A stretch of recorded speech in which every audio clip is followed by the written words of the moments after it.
Some things in life don't hit you all at once. They drip, drip, drip into your awareness over the years, until one day, you realize you're standing in a flood. That was my childhood. At first, everything seemed fine. My parents loved me. At least, that's what I believed. There were birthday parties where Mason, my little brother, and I blew out candles on the same cake. Matching Halloween costumes. Christmas mornings where we both tore into gifts and laughed over the piles of shredded wrapping paper. I honestly thought we were equals. Two sides of the same coin. But slowly, almost imperceptibly, things started to change. When Mason was about 8 years old, he started to shine, at least in the ways that caught adults' attention. Straight A's. Teachers praising him left and right. Other parents gushing about how charming and bright he was. And my parents? They lapped it up like thirsty dogs. I didn't notice it at first because I wasn't doing badly myself. I had decent grades. I stayed out of trouble. But I was quiet. I didn't demand the spotlight. I didn't sparkle the way Mason did. And in a family that prized big dreams and loud achievements, I slowly became invisible. When Mason wanted to learn French at 10 years old, my parents immediately found him a private tutor. $2,000 a semester? No problem. When he asked for piano lessons? A brand new Yamaha upright showed up in the living room within a week. $5,000 price tag? Sure, honey, anything for your future. When Mason decided he needed to go to a fancy summer camp in New York to network with other bright young minds, another few $1,000s, no hesitation. Meanwhile, I quietly asked if I could take an online programming course. $500. One-time fee. Dad barely looked up from his newspaper before saying, "Learn it yourself. You're smart. You'll figure it out." It wasn't mean exactly. It was dismissive. Like I wasn't even worth considering. At 14 years old, I started to realize that in our family's economy, Mason was an investment. And I was just maintenance. Keep him fed, keep him clothed, and he'll be fine. It got worse when we hit high school. Mason declared he wanted to attend a prestigious private school across town. Tuition? $30,000 a year. My parents scrambled to make it happen, tapping into savings, cutting back on vacations, whatever it took. When I said, "Hey, maybe I could go there too," my mom smiled tightly and said, "Public school is perfectly fine for you, Ethan. No need to waste money." Waste. That word stuck to me like a bruise. I wasn't an investment. I wasn't worth betting on. And honestly, I tried to pretend it didn't matter. I poured myself into computers. I spent hours at the public library, devouring books on programming languages, cybersecurity, web development, anything I could get my hands on. Late nights, early mornings, busted keyboards. No tutors. No classes. No parental guidance. Just me, a creaky second-hand laptop, and raw stubbornness. By the time I was 17, I was already building simple websites for local businesses and fixing neighbors' broken computers for pocket money. It wasn't glamorous, but it was real. Still, there was this pit in my stomach I couldn't ignore. This gnawing sense that no matter how hard I worked, no matter how much I built, I would never be the golden child. I would always be the afterthought. The backup plan. The one who didn't need help. Because I was strong. Strong enough to figure it out. Strong enough to be left on my own.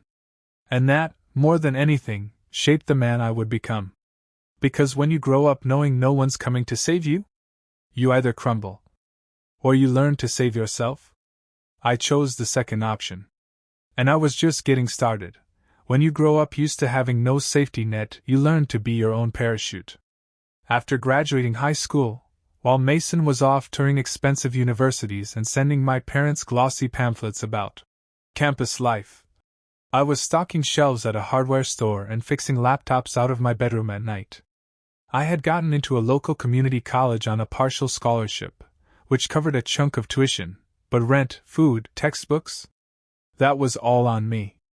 Every morning started at 6 a.m. Work from 7 to 1. Classes from 2 to 7. Freelance gigs deep into the night.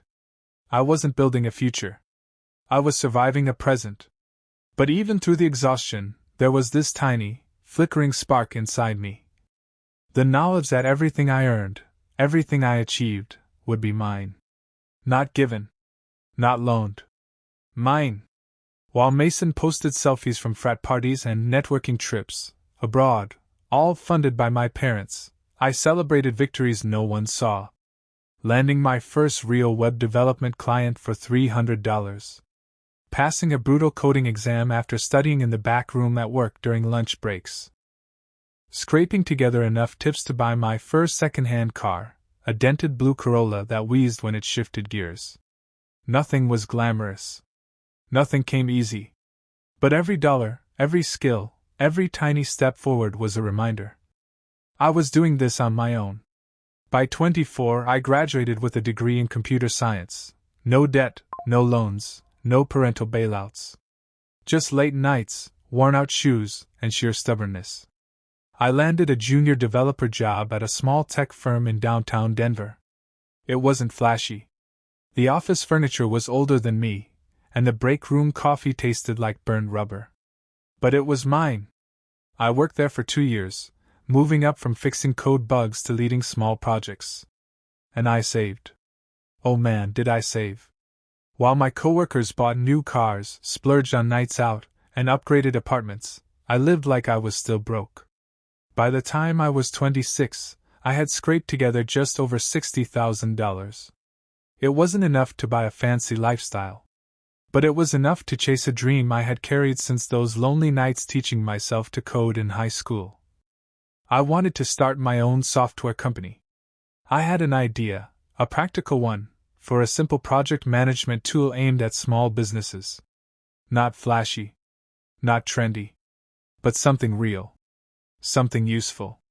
There was just one problem. Starting up wasn't cheap. Even working from home, even keeping overhead low, I would need about $100,000 to really get off the ground, to cover the first year of development, salaries, marketing. I had $60,000. I needed help with the other $40,000. And for the first time in years I thought, maybe I can ask my parents. After all, they had given Mason so much without hesitation. Hundreds of thousands for cafes, clothing brands, all kinds of doomed ventures. Surely, I thought, surely they could consider helping me, once. I wasn't asking for charity. I wasn't asking for a gift. I was prepared to sign a contract. To treat it like a real business loan. To pay them back, with interest. I spent days drafting my proposal. Built detailed financial models. Showed how little risk there was, how thoroughly I had prepared. I sat them down at the kitchen table. Laid out everything clearly. I had never been so serious, so vulnerable, so hopeful. And my dad? He barely let me finish 2 pages before waving his hand dismissively and saying, "Too risky. Too dangerous." No. Just like that. No questions. No curiosity. No belief. Like I was pitching a magic bean scam instead of a serious, carefully researched plan. I sat there for a moment, the air thick around me, waiting for something. A follow-up. A compromise. At least a discussion. But there was nothing. Mason walked into the kitchen mid-presentation, eating a sandwich, and my parents immediately shifted their attention to him. "How's the new business idea coming along, Maze?" I gathered my papers quietly. Smiled, small, tight, and painful. And walked out. I wasn't angry. Not even shocked. Because deep down, I had always known. They would never bet on me. And you know what? That was the last time I asked anyone for anything. I took my $60,000, tightened my belt even further, and built my company the slow, hard way. One client at a time. One late night at a time. One tiny victory stacked atop another. By 30, I wasn't rich. But I was comfortable. I had 2 homes. One where I lived. One I rented out. I had a growing tech business with steady clients. I had a small but fiercely loyal team. I had dignity. All earned. All mine. And my parents? Still fawning over Mason's latest schemes. Still believing somehow, someday, he would make them proud. They didn't see me. But I saw myself. And that was enough. Or at least, it was enough until the day I found out what they had done for Mason. Again. Only this time? It wasn't just money at stake. It was everything. You ever walk into a room and immediately feel like something's off? It's not anything you can see or hear. It's just the air. The silence. The wrongness of it. That's how it felt the day I dropped by my parents' house unannounced. It was a random Thursday afternoon. I had been in the historic part of Denver meeting a client, and I figured I'd swing by, say hi, maybe bring over some pastries. We weren't close, but we were still family enough for a casual visit, or so I thought. As I pulled into the driveway, I slammed the brakes halfway up the concrete. There it was. A brand new, shiny black BMW parked out front. Still had the dealership tag on the plate. My first thought? They must have guests. Maybe a friend, a relative visiting from out of town. My second thought? No. This was Mason's. Of course it was. I stood there for a long second, heart thumping in that low, sick rhythm you feel when your gut already knows the truth. My mom opened the front door, smiling like nothing was wrong. "Ethan! What a surprise! Isn't it beautiful?" she said, practically glowing as she gestured toward the car. "Mason just got it. Isn't it amazing?" I blinked. "A BMW?" I said slowly. "With what money?" She hesitated. Only for a moment. But that was all I needed. My chest felt tight. A quiet rage bubbling underneath the surface, not hot and loud, but cold and steady. We walked inside, and that's when I saw it. A stack of papers on the kitchen table. Mortgage paperwork. The kind you don't leave out unless you're so used to making huge financial decisions that you don't think twice anymore. I reached for them. Mom didn't stop me. Dad wasn't even in the room. And then I saw it. Plain as day. $725,000 mortgage loan. New. Recent. On the house my grandfather had left them, debt-free, when he passed. I stared at the number, rereading it as if it might shrink if I looked long enough. "You took out a mortgage?" I asked quietly, holding the papers in both hands. "You borrowed $750,000? For what?" My mother bit her lip. My father walked into the room then, giving me a tight-lipped glare as if I were the one who had done something wrong. "We helped Mason with his new venture," he said, like it was the most reasonable thing in the world. I laughed, dry, sharp, bitter. "A new venture? Again? You mortgaged your house to buy him a car and fund another startup? After the cafe? After the fashion brand? After the podcast studio?" They didn't speak. "What happened to the inheritance?" I asked, though I already knew. "The money Grandpa left?" Mom looked away. Dad clenched his jaw. "Gone," she said. "We used it last year. For Mason's travel project." A pause. He needed to go overseas to meet suppliers. I laughed again, but this time it hurt.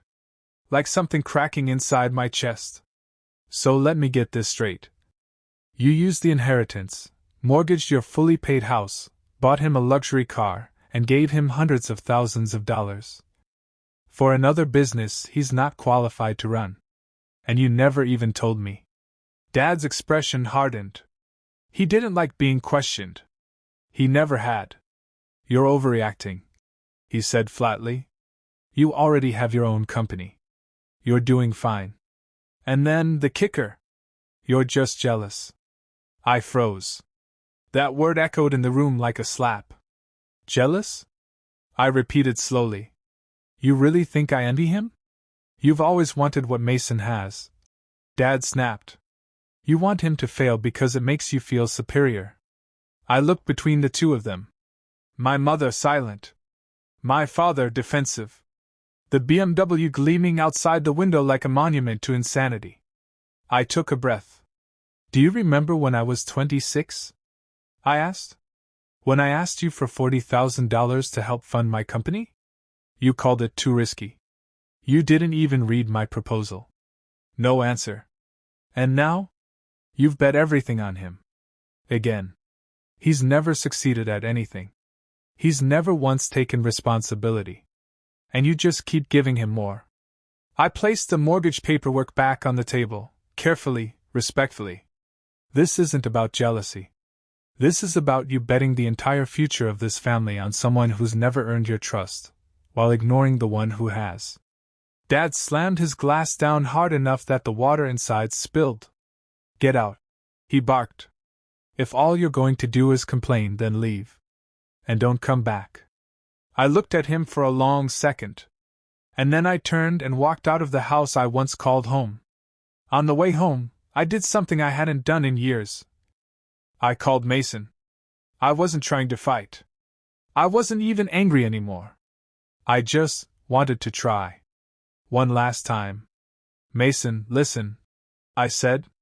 This path you're on, it's not sustainable. Mom and Dad have risked everything for you.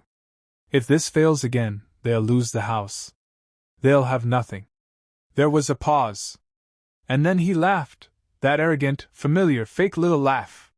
Here we go again, he said. You always do this, Ethan. You're threatened.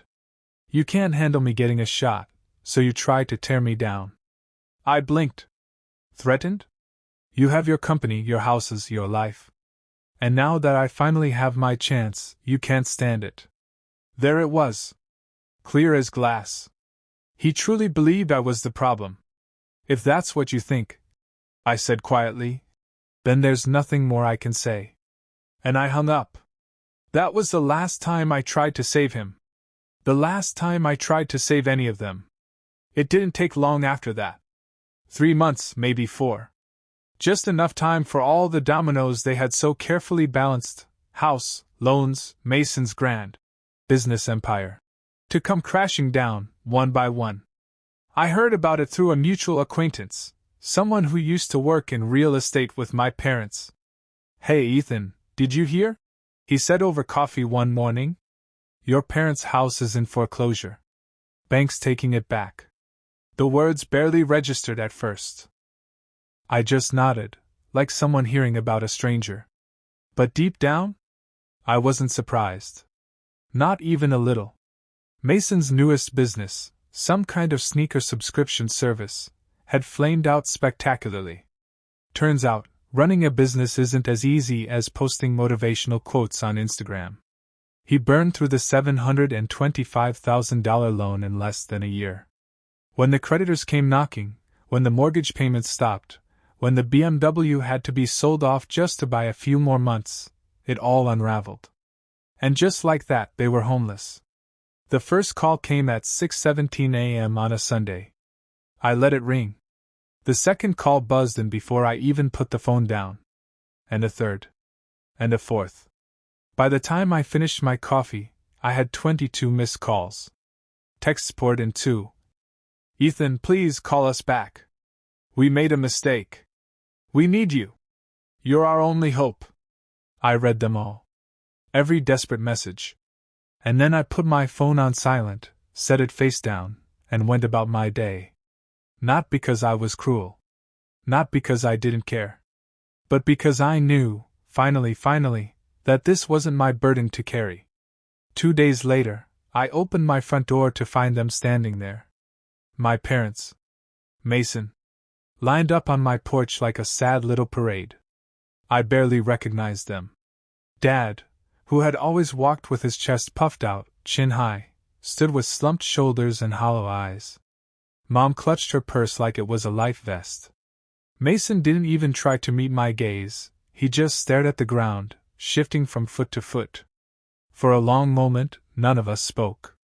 Finally, my father cleared his throat. Ethan, he said, voice raspy. We need help. I crossed my arms. Now you need help? I said quietly. After everything? He flinched, but said nothing. my mother tried. Son, please. We have nowhere else to go. Henry just needs one more. No, I cut in. My voice wasn't angry. It wasn't bitter. It was steady. Final. I'm not selling my home. I'm not selling my company. I'm not mortgaging my future to clean up another mess you made. Dad's face twisted. You're selfish, he snapped. You've always been jealous of your brother. That old, tired accusation. It didn't sting anymore. I just shook my head. No, I said simply. I'm not jealous. I'm just not a fool. I let them stand there, shifting, struggling, wilting under the weight of their own decisions. And then I stepped aside. There's a shelter downtown, I said. They'll help you get on your feet. But I won't. Not anymore. And I closed the door. Softly. Gently. Without anger. Just done. For weeks after that, they tried to reach out. Emails. Texts. Calls. At first, they asked nicely. Then they tried guilt. Then they tried rage. I answered none of it. I stayed silent. I stayed free. A few months later, I heard through a friend that they had ended up living in a low-income motel on the outskirts of the city. A single room. Peeling wallpaper. Shared bathrooms down the hall. Mason still hadn't found a real job. My parents looked older. Defeated. It wasn't pride that kept me away. It wasn't revenge. It was survival. Because I had spent my entire life proving myself to people who never wanted to see me. Fighting for approval that was never coming. And finally, I had learned. Some battles aren't worth fighting. Some doors, once closed, should stay that way. Months later, when the dust had settled, I made one choice. I agreed, through a third party, to quietly pay for a small, basic apartment for my parents. Just for a year. Enough to keep them off the streets. 1 year. No more. After that, it's on them. Mason included. Because sometimes kindness is setting boundaries. And sometimes love, real love, is saying, you made your choice. Now live with it. I'm not bitter. I'm not angry. I'm free. And it feels better than anything they could have ever given me.